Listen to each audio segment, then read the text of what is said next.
What's going on, guys? I'm gonna make this video short and sweet. So today we're gonna talk about my labs from my 8-week cycle of enclomiphene citrate. So I was taking enclomiphene 12.5 milligrams daily for the last 8 weeks, and I just got my labs in, so here we go. Total testosterone looks pretty good at 1346. Free testosterone, which I love, is at the upper end of the range. This looks really nice. And estradiol at 64. Listen, I feel pretty good when my estrogen's actually a little bit elevated. A lot of people get freaked out when it comes to estrogen. I like it on the, for me, around 50, 45, 55 range. I know that because I've had a lot of labs done. So don't be afraid of estrogen. Now, this number does not surprise me. This is, for me, a little bit high. I've noticed an uptick of anxiety. So that's been my only really negative side effect here, is just the anxiety. I felt great up until last week, and I still feel good. But there was an uptick of anxiety last week, and that's when I knew I'd probably need to lower my dose a little bit. My estrogen's a little bit high. But that's why we get labs. We make adjustments. It kind of hit me out of nowhere. I was kind of anxious last weekend for no reason. No reason at all.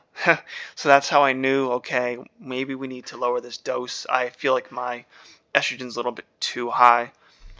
Now, mood's been good.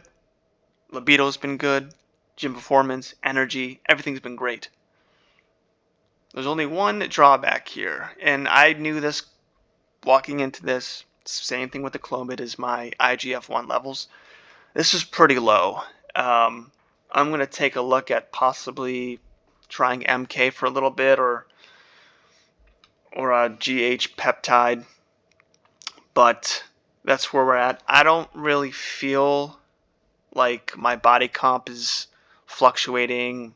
I don't feel like my recovery's pretty bad. My sleep's been pretty good. Actually, my sleep scores have been really good. Pretty consistently getting 7.5 hours of sleep, and that, for me, that's really good. But then I think to myself, if my IGF-1 levels were better, how much better could my sleep be, my recovery be, even my body composition? So I'll do a follow-up video with the IGF-1, but keep this in mind when you're taking a SERM. This doesn't surprise me. DHT is 97. Pretty good. When we look at this over time trend, let's take a look here. It's always been pretty elevated.